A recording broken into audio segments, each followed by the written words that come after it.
Hey, GLP-1 Plus SideZ community.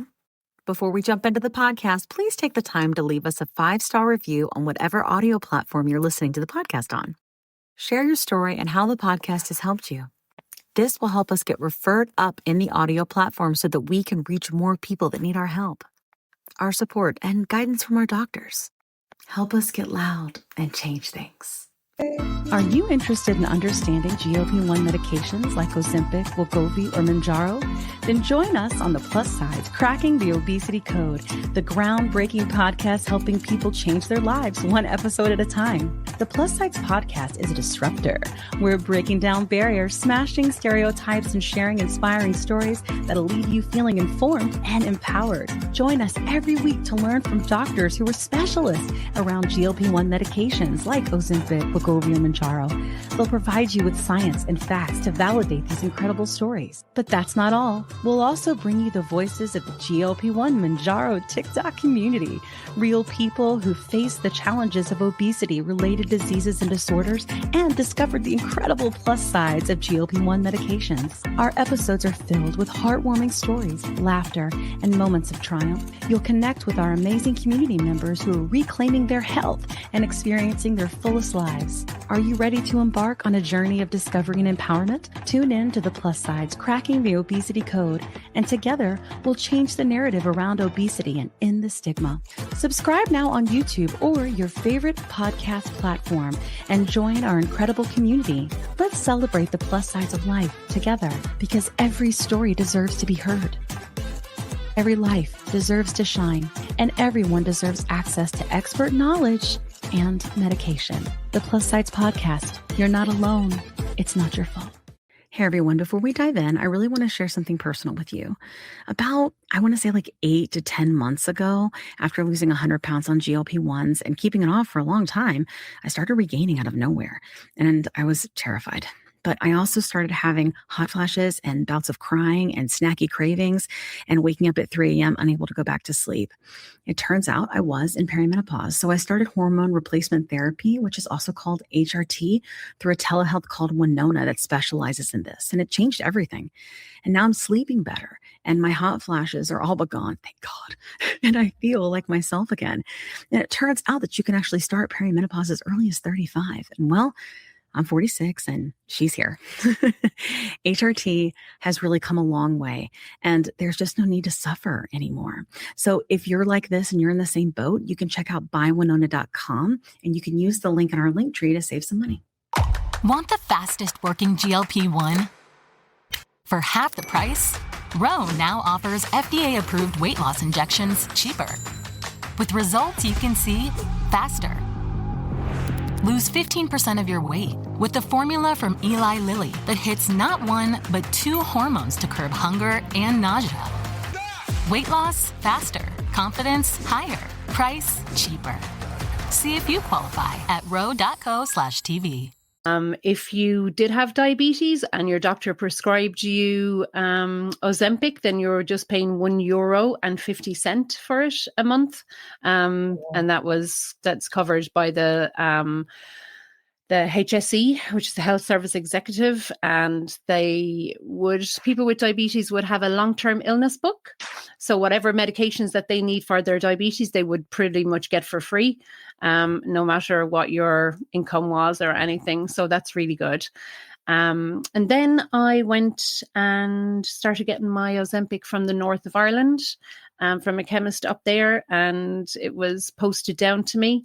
It was a little bit less expensive, but then Mounjaro came to Ireland there a couple of weeks ago, and Dr. Crotty actually wanted to ask you this: are people being prescribed Mounjaro on the long-term illness book now, or is it just Ozempic?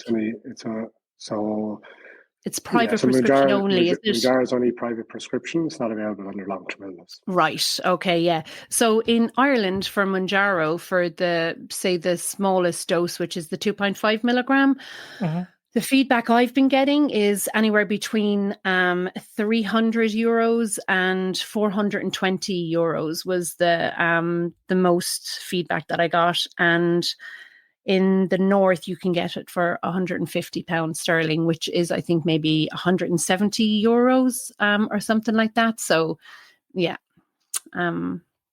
it's gone wild over here. But I feel bad saying that because you guys are, crippled. It's kind of bandit country around the place. Like people can get access to these medications in lots of different ways. Unfortunately, so again, and this is where I suppose it nearly comes back to the idea of weight loss versus obesity care.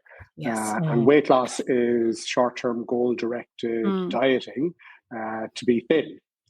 Because we think if we're thin, we'll be happy. Whereas obesity care is treating a chronic disease long-term to improve health. So the goals are different. But like you can go online, you can find a pharmacy who, you answer 5 questions, you take a photograph of you on a scales. Interestingly, they don't look for a photograph of how tall you are, just you on scales, which again, kind of crazy into the bias and the stigma of that. And then next thing, a prescription arrives to your door. But like, that's not medical care. Like a prescription is not medical care unless it's accompanied by an understanding how it works, why it works, how to navigate side effects, the benefits, the risks, the costs, how you should take it. Then the challenge is you will have people accessing it, using it short term like a diet, stopping it, and long term probably damaging their health. Whereas when it's prescribed appropriately for the right person, then it's different.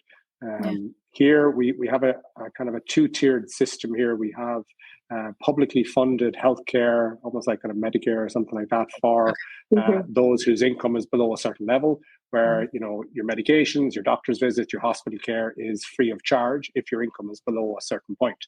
But effectively no obesity medication is covered under that system.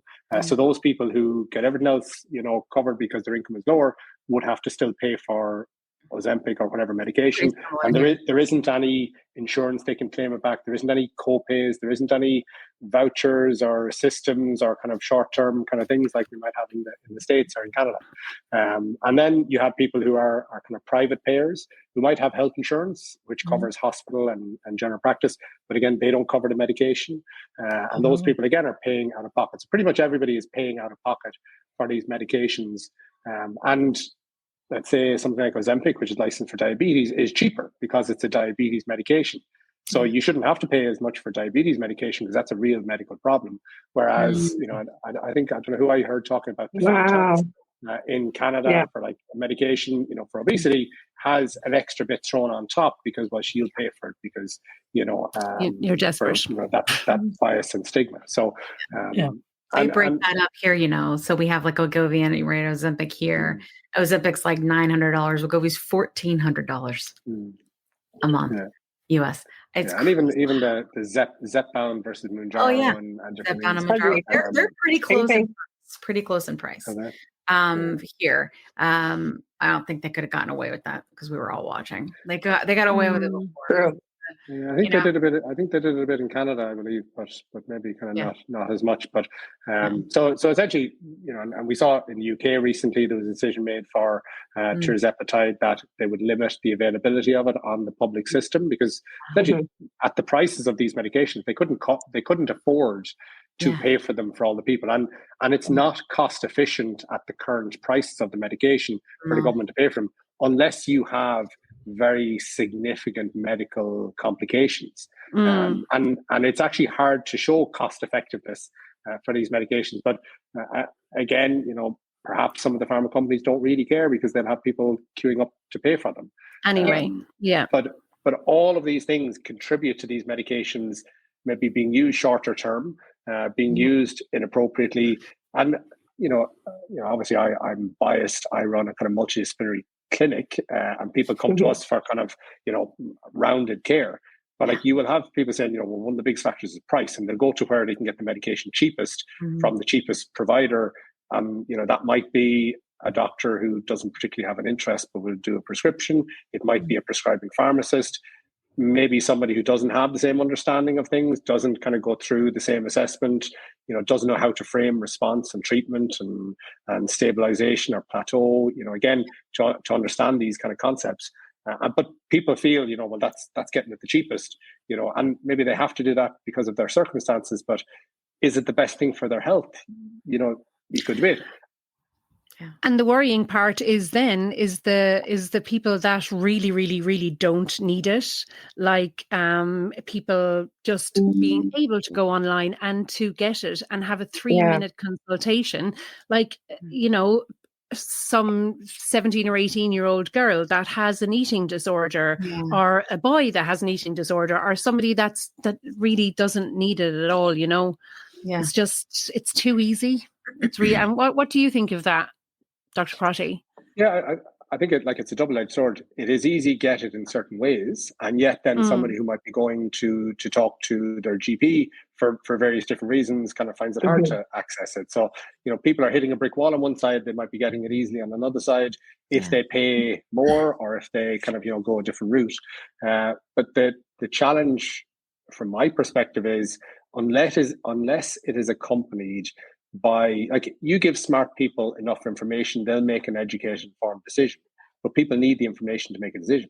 Yes. And again, like I when I see somebody, I couldn't give a flying tuppence if they start on a medication or not. My job is to give them as much information as possible for them to make a decision about the right treatment for them at that moment in their life. And that might be a nutrition and lifestyle intervention. It might be bariatric surgery. It might be medication. It might be, thanks for the chat, that was really interesting, and now I won't blame myself anymore for weight, but I don't want medication. And so again, my job is not to say yes or no. It is to say, here's the information. I could never dream to understand the shit that people are dealing with in their life and in their health. And it's not for me to kind of say, well, you deserve it and you don't. It's to say, this is what appropriate use is. This is how you probably will experience it. This is what's going to happen. And and a lot of time we're breadcrumbing, kind of saying, look, most people would say this will happen, this will happen, this will happen, and they'll come back and say, "Oh yeah, that thing you said happens. It did happen." And also, this is how I would advise, navigating if you have a side effect. This is how we look at nutrition. This is how we look at different things. Because if you give people enough information, they'll be well able to do it. And I suppose we're seeing a huge the concept of these medications is actually not as taboo or controversial in some of the media outlets here now as it was. So what they're doing now is they're kind of focusing on, oh my God, they're giving teenagers from the age of 12 these medications, shock horror, because it's not shocking for an adult to take these anymore. So now they're giving them to teenagers, clutch your pearls and burn the crosses type thing. Burn them at the stake. Exactly. And then on the other side, then it's a case of, if there is somebody having complications, like these are medications. There is side effects. There is negatives. There is people who will have adverse outcomes. And I would hope if we educate people about how to navigate the kind of the journey, there will be less. And that's doctors and kind of patients. But like you'd see a lot of these things being blown up, Yeah, absolutely. Yeah, they can run with it. Yeah. Go ahead, Belinda. And see, Dr. Crotty, if you had somebody come into your surgery with you and they wanted to have a chat and you let them know what the options were and they decided, you know what, I think this GLP-1 medication is going to be for me, what would you tell them, or what advice would you give them? What would their day look like on a GLP-1 medication, a typical day, or is there even a typical day? And maybe talk about the side effects and stuff like that for a moment.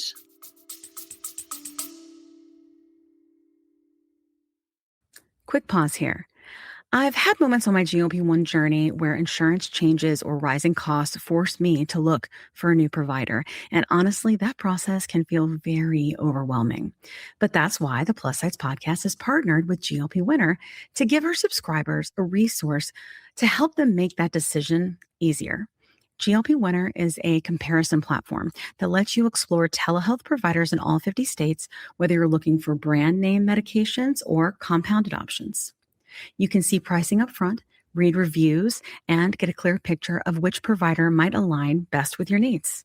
Check it out today at glpwinner.com/plus-sides. That's glpwinner.com/plus-sides. Don't forget the Z. Let me tell you a quick story. I was telling Kat how I was regaining weight after my 100-pound loss using GLP-1 medications. And I was having snacky cravings and waking up at 3 a.m. and I had hot flashes. And I was worried. But Kat was like, listen, I went through this last year. It's perimenopause. And I started HRT, and she used this company called Winona. So I started going there to see if this was something that was going with me. Turns out it was, because I'm 46. And it's been amazing. It's taken a while to find the right dose, but once I did, it's just been huge. I've been sleeping. I feel more myself again. And the hot flashes are gone, which is, geez, really bad. So I will tell you, it's just been so big for me. And so I wanted to partner with them on the podcast because obviously many of our listeners are going through this same age range and definitely are having these issues. And there's just no need for you to suffer. So if you go to the link that's in our link tree, you can click on that and save money. If you go there and you meet all the criteria, and this might be something for you to try. So I just want to make sure you had this great resource because it's just been such a big difference for me and Kat. Again, you can go to the link in our link tree and get what you need.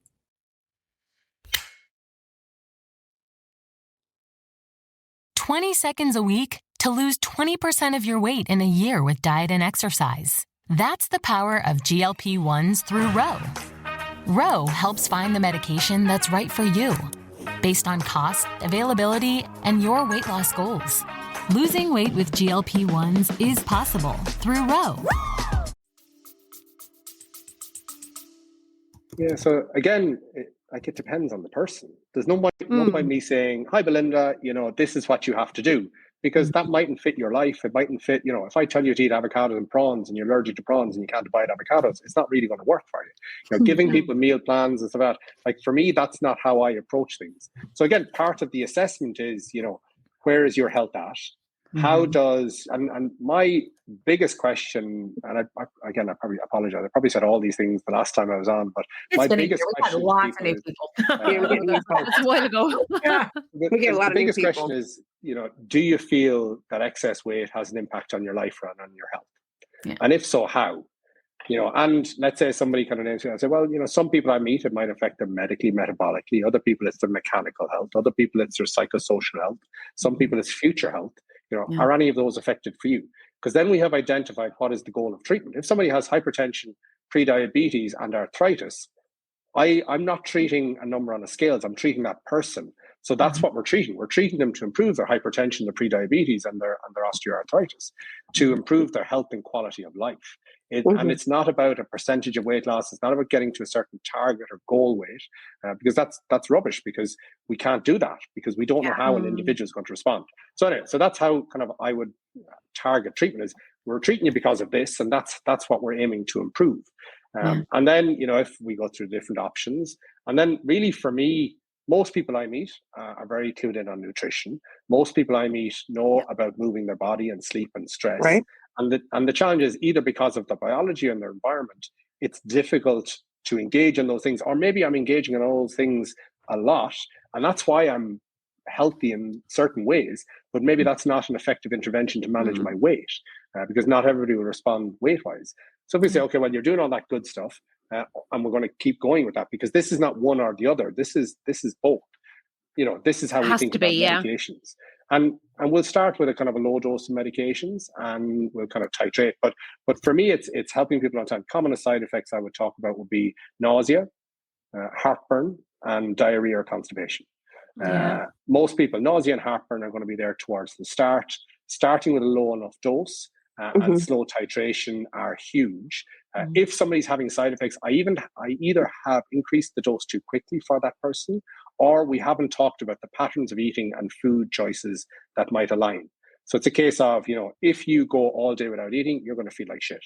If you are eating small and often, you will feel better. If you are prioritizing protein and fiber, then you're going to feel better, and that's good fuel for your body.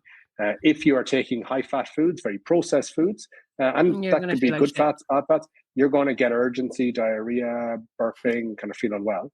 If you eat your main meal beyond 7 p.m. and go to bed at a kind of 11 or 12, you're going to wake up with vicious heartburn and eggy sulfur burps. If you are taking lots of coffee, fizzy drinks, spicy foods, alcohol, that's going to affect your stomach as well. So I have a little kind of graphic that I give people as far as these different topics. And I'm not telling them what they should do. Can and can't. because that's not what it's about. It's a base of, this is what most people will find, and then you apply that. And if you start, it's easier to navigate that on a lower dose than on a higher dose. So if we learn to navigate on a lower dose, then gradually increase it, and only increase the dose if somebody's not having side effects. This idea of people having to put the head down and plow on, which people do, unfortunately, that's a no-go. So quickly as well. Yeah, like so people will just get on with it, and they'll suffer the side effects. The next thing they're coming back, and you say, well, like that shouldn't happen. If that happens, you need to talk to us. You need to come back, because we need to change the plan. And we need to refocus on nutrition. We need to look at the dose of medication and reduce it or stop it. Or maybe this isn't the right medication for you. But people will put up with misery, because that's what they have been doing for years and years, trying to manage their weight. And they'll just push on through. But when you're talking about the food and the side effects and that, it's such a hard learning curve. Like you will learn pretty quickly what you can and cannot tolerate anymore, and it's going to be very different to what you were able to eat previously and tolerate, I think, as well. And again, like some people will have little to no side effects. 1 in 4 people will have more significant kind of gastrointestinal issues. But it's a case of, I suppose, forewarned is forearmed. If people go in knowing, well, this is what I need to focus on. And again, all of that nutrition, that's for health and to reduce side effects. That's not for weight loss. Right. Because again, particularly at starting medications, I couldn't give a sugar about weight loss. That's not the goal. This is me wanting to treat your subconscious brain to change hunger, fullness, desire for food, and perhaps that thermostat, that set point to bring it down. So weight loss is a side effect of treating the chronic disease of obesity. It's treating the subconscious brain. Weight loss is a side effect of that. It's not the goal of that. And for that reason, shifting the focus, people will come back at the follow-up, and no matter how much you talk to people, they will come back and I'll say, how are you getting on? And the first thing they tell me is how much weight they've lost. And I will say, okay, let's just park that to the side. Not that I don't care, we're going to come back to it, but why has your weight changed? Is it because you're sick all day long and you can't eat because of side effects? Or is it because of appetite regulation, reduction in food noise, reduction in desire for certain foods, and you're able to live your life? Because that's what we want. But before, let's get to that. Let's start on side effects. Are you having side effects? That is the most important number one thing. And telling people, I'm going to assume you're absolutely fine unless I hear from you. So if you're not fine, you need to talk to me. Because again, like as a practitioner, I can't be going around knocking on people's doors. I can't be calling people up every week to say, and again, I suppose, obviously I have a very particular way of thinking about this, but like if I'm treating somebody for high blood pressure, I'll prescribe them a low dose of blood pressure medication saying, here's the side effects, here's the benefits, off with you. I'm not walking down the street after you, kind of checking on you every 5 minutes. I'm not bringing you back to seeing you every week. I'm not seeing you every, I'm probably not seeing you every month. I'm seeing you back after a while, but you're old enough and bold enough then that you're going to come back to me if you're having a problem. And that's how we treat hypertension.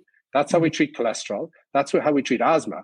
And again, obviously I'm very biased, but like people don't pay a subscription service to treat their hypertension, to treat their diabetes, but yet now engage with our program and pay our kind of monthly fee to kind of, get treatment for obesity. Like again, like there's bias and stigma in that, because, well, obviously you need that treatment because you don't know how to eat properly. We need to teach you how to eat properly. Of course you know how to eat properly. Your biology is just not the way it needs to be. So again, it's a case of, what we're doing is just essentially what we do for any other chronic disease, and trusting that people are intelligent people enough to come back. But it's also, I suppose, at every juncture you are combating diet culture. This should not feel like a diet. And I suppose the other thing as a practitioner that you become very adept at, and yet it is still challenging, is managing people's expectations. That huge. I can guarantee you're not going to lose as much weight as quickly as you want to. It's not going to be like when you go on a diet and lose stupid amounts of weight very quickly in a very unhealthy way, and that weight comes back straight away. This is a marathon, not a sprint. We're talking the next 40 years here, hopefully, not the next kind of 6 months. Sorry. Go ahead, Belinda. No, sorry. Go ahead. Sorry. No, I just say Well, it's response to treatment is so. So I don't talk about success or failure because people cannot influence how things are going to change. Some people, because of the particular type of obesity they have, they're going to respond to X treatment. Other people need Y type of treatment, and it's not the same for everybody. And like we talk about obesity is probably not one disease. It's probably, dozens of different phenotypes, genotypes, kind of subtypes, and each will respond to a different treatment. And there are some people for whom medications are just not going to work, not because they're doing anything wrong, but because it's not addressing the biology that they're doing.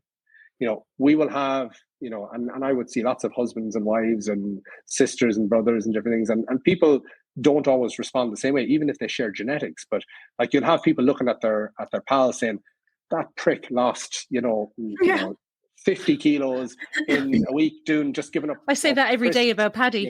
And yet I'm fighting hammer and tongs here and things are not changing. Well, it's because like we all have a different deck of cards, but we're trying to play the same game. And it's not within our control. So it's it's not. It's just not, is it? Oh, yeah. So true. And go ahead, Belinda. Go ahead. And every single body responds differently to this medication. But unfortunately, people coming into and starting this journey have the expectation of what they're seeing sensationalized on social media. Absolutely. And it's soul crushing for them then when they come on this journey, and it just literally takes time, and you have to live with it every day, and you have to take the medication every week, and you have to do your best, but I think the whole idea of like a goal weight is sort of ridiculous because, and I never thought that before, but what I've learned is exactly what he's saying is that that's sort of where you end up. That's that weight. You probably don't have a lot of control over what that is. None. This treatment at this time, like you eat the things, you do the things, and then it gets where it gets. And but over here, for sure, like the algorithm, I would say favors thinness, it favors whiteness, like it depending on where you're looking. And when that happens, a lot of people are seeing people who have lost 150 and 200 pounds, and they are now in a thin body, a skinny body. And people think, oh, if I take this, I'll be that. And then when they get there and they lose, say like me and Kat, 70 pounds, 100 pounds, whatever it is, but we're not in skinny bodies. No, we are in much smaller bodies, much healthier bodies, but we are not skinny. And I think that when people get there, they're like, I'm a piece of crap. That's what they tell themselves. I am lazy. I haven't done enough. I still can't do it with medication. Yeah. And we're seeing now because we started, Mounjaro. I didn't start Mounjaro, but I started GLP-1 in summer. So Kat started Mounjaro summer 2022 as well. So we're all kind of seeing people get to this level. And there's a lot of judgment online of people like, you're not exercising enough. You're not eating less. You're not eating the right foods. You're not counting your macros. Like it is judgmental for why you're not at the goal weight. It's crazy. Yeah. They still want to try to help you or whatnot. Dr. Crotty, you mentioned different types of obesity. Is that being studied now? Like, are we having will we eventually see later on down the line different? Oh yeah. So this will all be very individualized. Like at the moment, we have no blood test. We have no questionnaire to predict who's going to respond to what treatment. So it's very much, suck it and see, hit and hope. You try something, you titrate it, you try and support people with side effects, and then you see if they respond. And I suppose we talk about response because it's not within our control. So it's not success or failure, it's response. And it's interesting, I might meet somebody. Oh, Kat, that was great. You want to come in there again? Make that short. It's response. So again, going back to once I've spoken to somebody, how is your life and health affected? Well, that's where I'm looking for the response. And if somebody, let's say hypothetically, I meet somebody and their blood pressure is improved, inflammation, their joints, their mobility, their mechanical health, they don't have food noise going on, they've got more brain space. If all of that is improved, that person is responding very well to treatment, irrespective of what a number on the scale says. Yeah. Now, you also can't argue that with larger percentage of weight loss, somebody might be more likely to see some of those health benefits. But what's driving it is the health gain, not the weight loss. And what we see is let's say I start somebody on a medication. We're going to do the up dose titration. Some people will respond at low doses. Some people will need higher doses. But within about 3 months, we'll know if somebody is having a response. is there a change in appetite, hunger, fullness? Is there a change happening in health? And if there is, then probably the next 3 to 6 months, they're going to see things happening probably quicker. And at that stage, when they're in that dynamic response phase, I'm a brilliant doctor. This is the greatest medication ever. I'm not hungry. I'm not thinking about food. That food noise is gone. Hallelujah. Honeymoon period. And then we get to kind of 6 to 9 to 12 months. And things start slowing, and I say, oh, this is a bit weird. This is slowing down, and my weight is not changing, and now it's starting to reach a stable place, and I'm not doing anything different. And lo and behold, I'm feeling a bit hungrier. I'm a bit less satisfied than I was, and my thoughts about food and some of the food noise is coming back. And it scares the shit out of people because they think, well, my appetite is coming back and I've stopped losing weight. This medication is not working. Not working. And they'll come back to me and they'll say, the medication is not working, doc. And I'll say, what do you mean? They say, well, I'm hungrier again and I've stopped losing weight. I say, well, you've now moved beyond the dynamic response phase. Now you're into the maintenance or stabilization phase. And again, I'm a bit of a word police. I don't like the word plateau because it just has so much negative connotation. So now you're at a stable place. And you couldn't influence where that was going to be. That's going to be where, it's going to vary depending on the medication, the treatment, and all the shit that has happened to you over the course of your life, and every diet and your genetics and lots of other stuff will decide where it's going to be. And things might continue to change, but just slower. But most people, by probably 9 to 12 months, they are where they're going to be.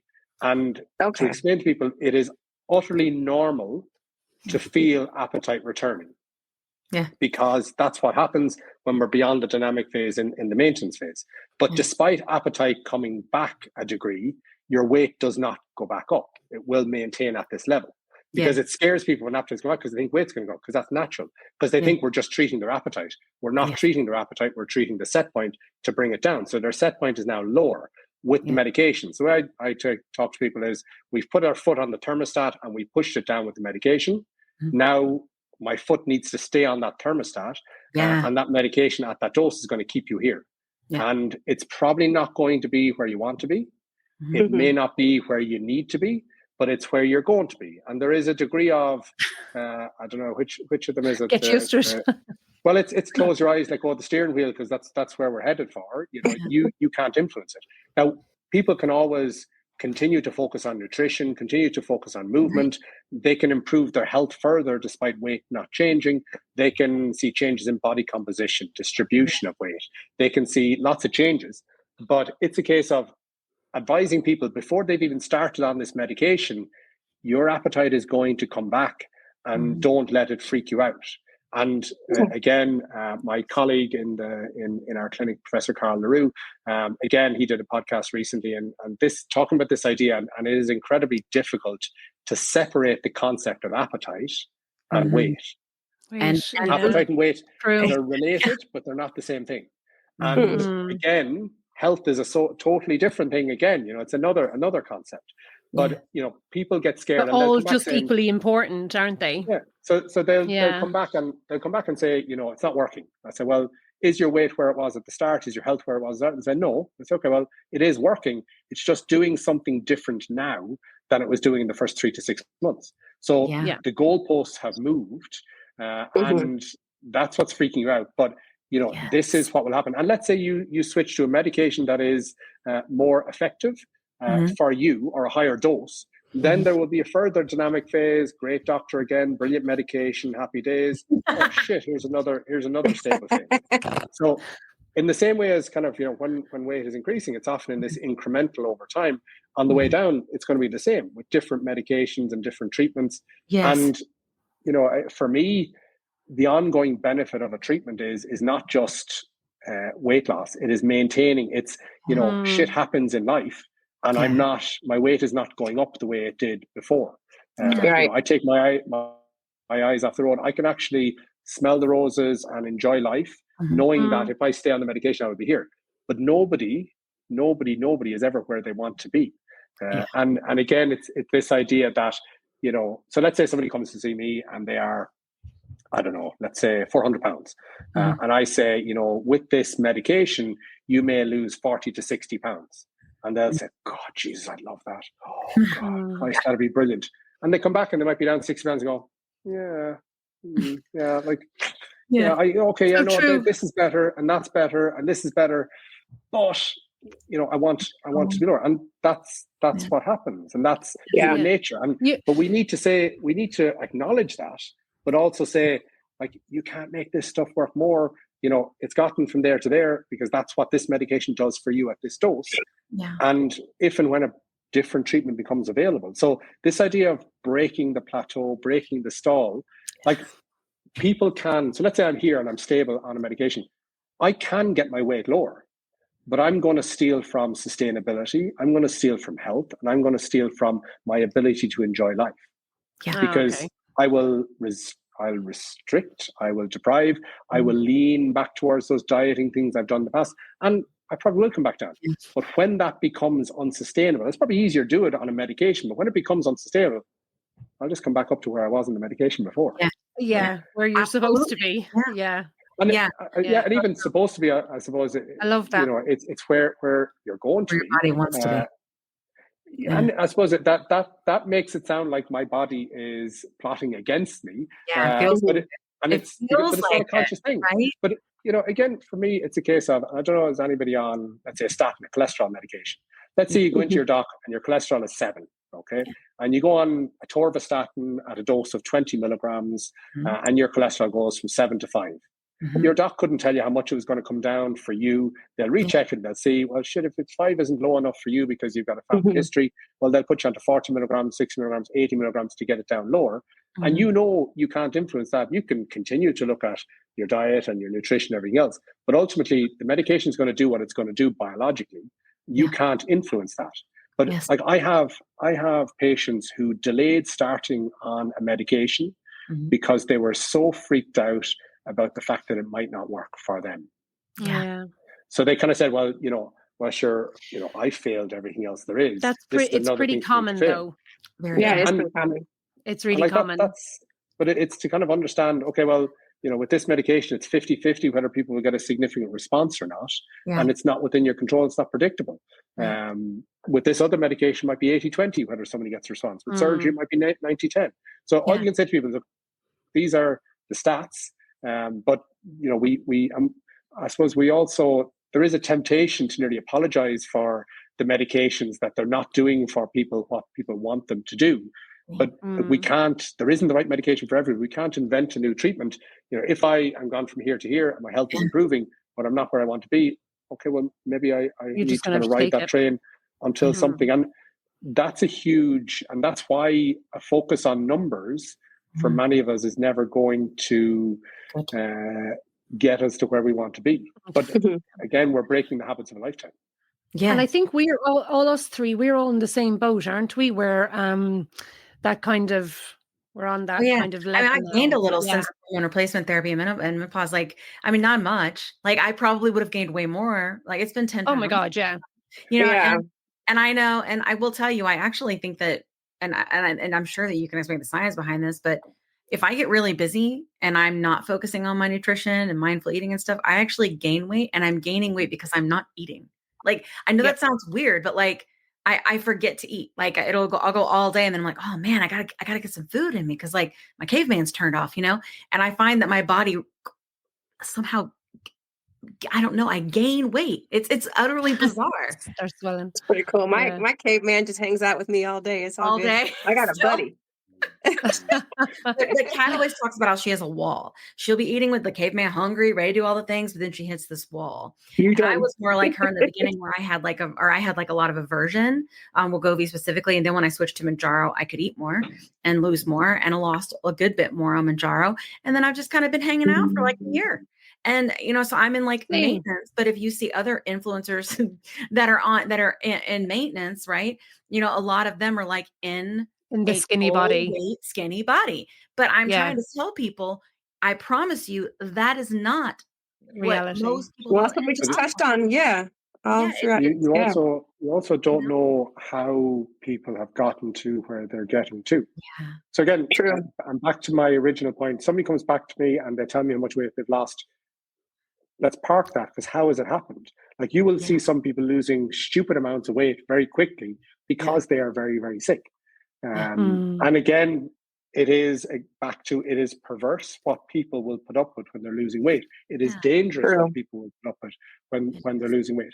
And if I'm losing weight because of a side effect, and that side effect disappears, well, my weight is going to come back up. Yeah. So it's a case of, or maybe I'll get down and then I'll plateau very quickly, because actually that's where I was supposed to be longer term, but it just should have been longer and more healthful getting there.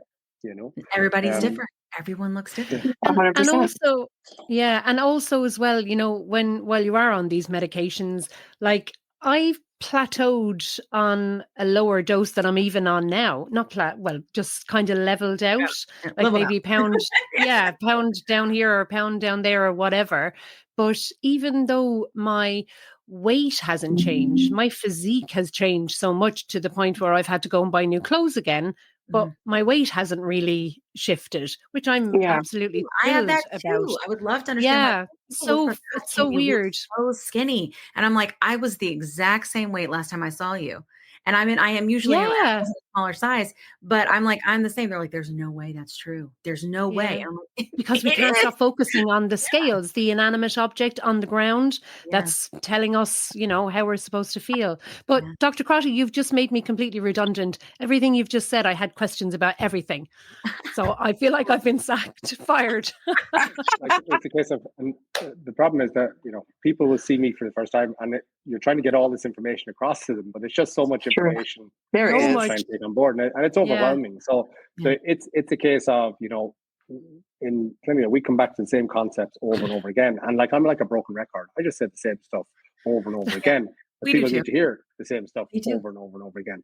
We do, but then it's about kind of like individualizing it, because, like I said, it's the goal of this is to improve health and well-being. I mightn't be where I want to be, but like people, if they are able to kind of step outside and take the 100-foot view of things, kind of say, okay, well, this is a response, this is a response, this is a benefit. My life has changed this way, this way, this way. Maybe I was expecting it to change this way, this way, this way, and it hasn't. But okay, on balance, do the benefits outweigh the negatives? And then let's just keep trucking until something else comes along, and hopefully it'll be more affordable, and hopefully it'll be made available in Ireland before the US, and hopefully kind of all these things will happen. But again, it comes back to we applaud and we exalt the people who have a strong response, because that's what we have always done with weight and diet culture. Yes. And it's interesting, it's the same issues, we've just transposed them onto medication. But we don't understand, we don't know what's going on in that person's life. We don't know how the rest of their health is. We don't know how their health is, full stop. So again, it's just, we need to be careful looking over the fence. And they're probably looking back at us going, Jesus, that fecker is, he's great in this way and that way. Like we all look in the mirror and we see the same thing, and we might be bigger, we might be smaller, but we're the same person. So it's just, I suppose what Carol says, we're not making people thin, and we're not making people happy. We're treating a medical condition, and we're hopefully improving their health. We're hopefully improving their quality of life and long-term health and mobility. But it's about kind of why are we doing it? We're doing it so people can play with their kids, play with their grandkids, so they can grow older, so they can be active, so they can not be in pain, so that they can, have less medical issues to deal with. It's not to fit into a certain size. All of the above, and we're not supposed to be all the same size. True. But I think that comes with age as well, doesn't it? Yeah, your priorities change. It does. But I suppose I would have patients in their 80s who are still weighing themselves every day, or still on a diet, who have been their whole mood for the day is set up by what the scale says in the morning. Yeah, right. Which is what I was saying. I have patients years, in their early 20s, similar, and it's a case of, I suppose, sometimes with lived experience. People who have been through the bush forwards and backwards and kind of have fallen into every hole, again, I suppose they might have a different perspective on it. And people do get more of a health perspective as we get older. But I suppose the challenge is, absolutely, I might want to improve my health. I also might want to be thin. And I'm not saying there's nothing wrong with being thin, but that's just not what these treatments are for. Yeah. These treatments are for health issue. A side effect might be making somebody's body smaller, but that's not the goal of the treatment. The goal of the treatment is to make them healthier. It's definitely, I think, I will tell you, I've heard people say to me before when, I think we've talked, so in our country, we have compound as an option if from certain FDA regulated pharmacies, if there's shortage, right? And that's like a big thing that's going on here in our country is that's going away, or there's litigation that's probably going away, which means we're going to be seeing a lot more things, unfortunately, with people not understanding these things, right? Which is why we have our podcast. And they're going to be going to black market where they're getting this from not a doctor without a prescription, like they're mixing it up in their kitchen. So it's like been a blessing that compound opened up because it opened up access, but it's a curse because people have taken advantage of that and are now going to take advantage of people and give them things like this. So we've had a tremendous, and we're going to see more as compound goes away, like in this country of that happening. But I do really think that it's because of the way we're thinking about it. People are so sick and so desperate because they're sick, And then on top of it, we have the issues that you guys were mentioning too, where someone could, like you said, stand on a scale, take a picture, and maybe that person's already thin and has an eating disorder. We definitely have that going on here too. So it's the same kind of problem, but doesn't it kind of all come back to like the culture that we all live in, where again, like not just like that thinness seems to be very much associated with good. And fatness, if you will, seems to be associated with bad. And so it's very moral, right? Like if you are thin, and then it's like, if that starts changing and people start getting thin, then I've seen a creator one time make a video that she thinks the reason that people get upset about Ozempic being used is the idea around like sort of the privilege of always being thin, people who were born that way, right? And two, how will we be able to tell morally who's moral if the fat people are thin? Right? How are we know who's worthy and who's not? Who's worthy and who's not? Yes. Yeah. That I think it seems like to come back to that. And I know like there were some things that when you met the first time, Dr. Crotty, that you were sort of talking about around bias and diet culture. I'm wondering like, is this anything that you've seen, or do you feel like that? Because it just seems like it runs so deep. Like it's been so long. It's so hard to unwind this stuff. And it's not going away. Yeah. And it's getting worse. Yeah, I've lots of thoughts, but it's a case of many people who don't live with excess weight or obesity, who are lean, often are instilled with this belief that that's because they have willpower, motivation, and they're knowledgeable and they're strong and they're good. And they feel that they are positive personality traits they have, and that's why that they're thin. Another person, who has excess weight or obesity isn't as good as them from a willpower motivation point of view. Yeah. And now we're coming saying, oh, no. All those things you thought that were good things about yourself, that's not the case. This is biology, plain and simple. And it's biology meeting a toxic environment that we live in. And some people in that environment will not have a challenge. Other people will have a challenge. But we're essentially telling those people this is biology, not all that good stuff you thought about yourself. And it is a slight to their personality, to their very essence and being, and they get a visceral response. How dare you? I work really hard to maintain this body, and you're taking a shortcut, a quick fix. That's the killer for them, isn't it? Yeah, living with or not. And actually, some of the most toxic stuff I have seen is, let's say, somebody who has lost weight naturally, through misery and diet and exercise, who kind of is absolutely disgusted by somebody taking medication to do the same thing. So it's people who've never had a challenge. You're insulting their essentially essence and personality, and somebody who's done and their belief yard, of what who they are. Exactly. Yeah. So again, that's why it is a very visceral response. But there are many people who willfully do not want to understand this. There's lots of people who are happy to get their information from the tabloid newspaper, where this is framed as skinny jab, quick fix, all that kind of stuff. And like even over here, somebody somewhere has nicknamed tirzepatide the King Kong weight loss drug, which I just think that kind of use of terminology is just again laced with stigma and bias. But again, it's portraying kind of diet culture, but it is an affront to people, particularly, and that has been the case in the diet and fitness kind of industry, particularly. Yeah. But like we would see it, on the other end of the extreme, you have people, who are of a body positivity mind, who are saying, well, weight isn't, the cause of any health issues.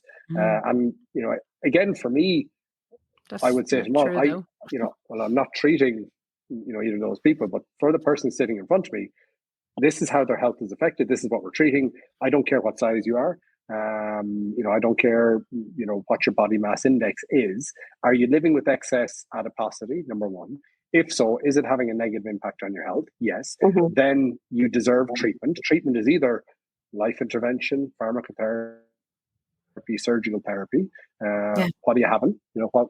What decision do you want to make? And then where do you start your journey? And then how do we support you when you're going forward?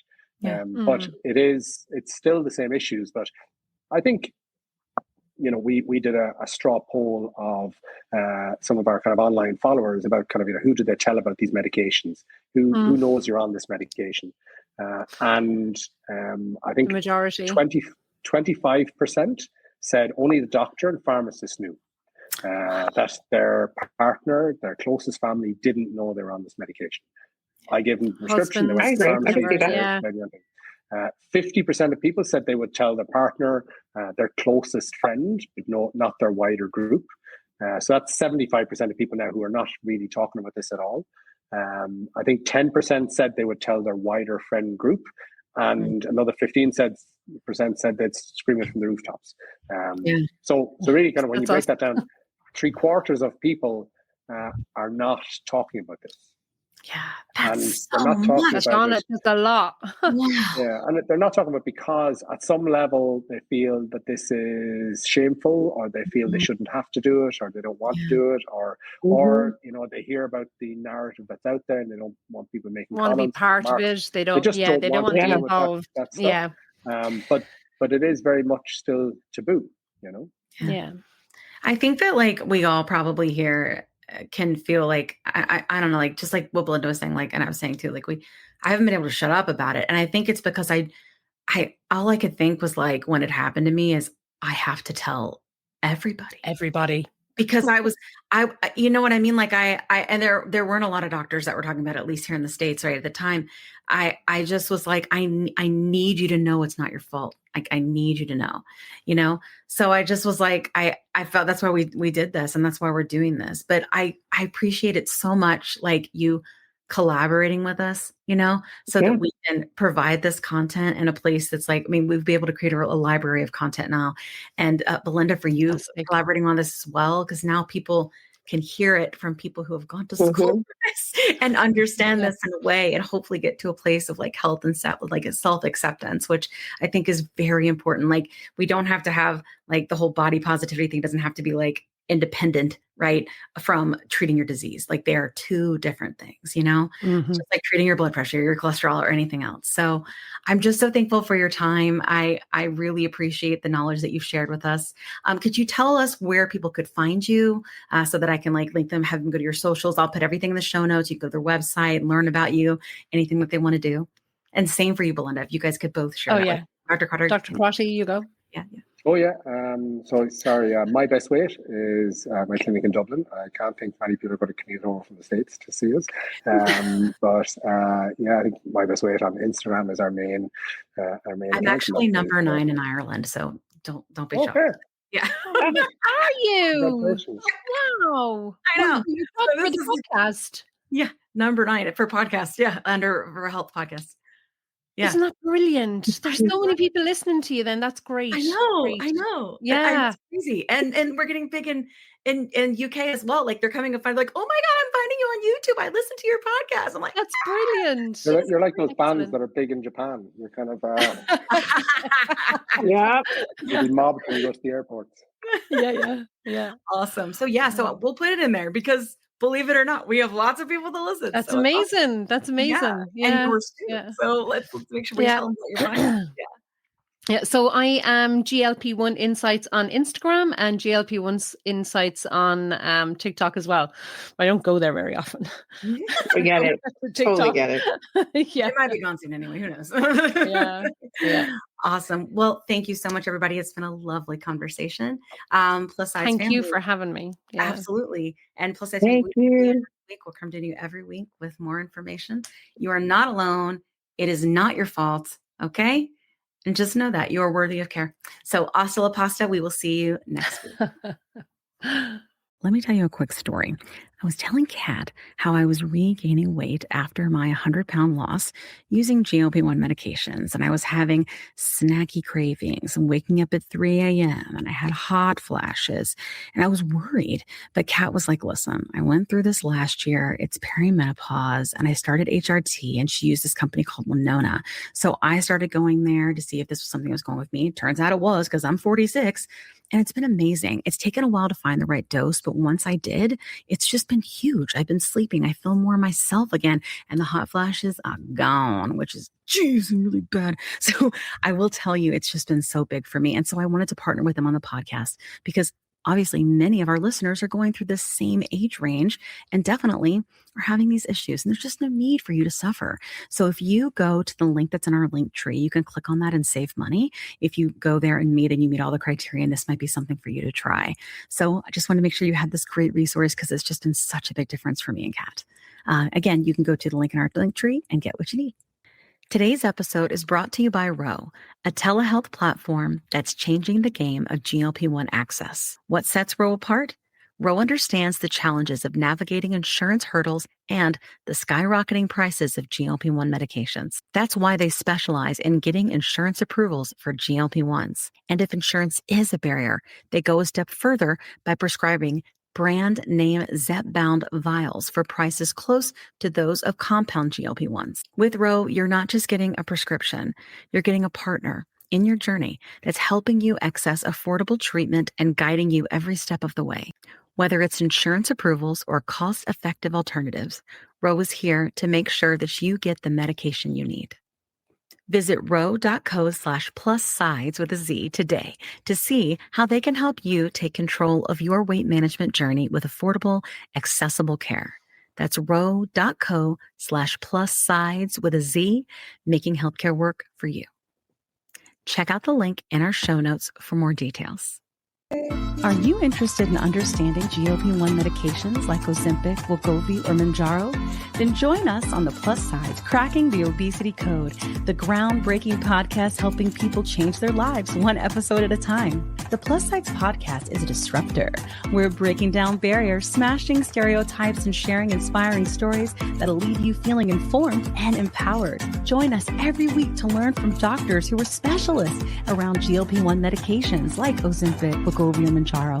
They'll provide you with science and facts to validate these incredible stories. But that's not all. We'll also bring you the voices of the GLP-1 Mounjaro TikTok community, real people who face the challenges of obesity-related diseases and disorders and discovered the incredible plus sides of GLP-1 medications. Our episodes are filled with heartwarming stories, laughter, and moments of triumph. You'll connect with our amazing community members who are reclaiming their health and experiencing their fullest lives. Are you ready to embark on a journey of discovery and empowerment? Tune in to the Plus SideZ Cracking the Obesity Code, and together we'll change the narrative around obesity and end the stigma.